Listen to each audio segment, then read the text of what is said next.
সব মানুষের কপাল আছে, কিন্তু কপাল গুনে সেই কথাটা বলবো কিনা ভাবছি। বলেই ফেলি যাগ্গে, হাজার চেষ্টা করেও সবার গুণ মেলে না ভাগ্যে।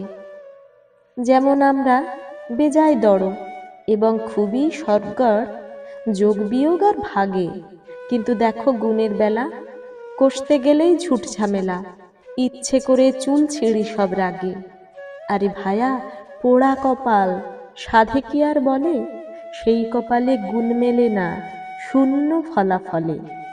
বরং শোনো গোপন কথা বলছি কানে কানে, এই নিয়ে প্লিজ নো গন্ডগোল, কেউ না যেন জানে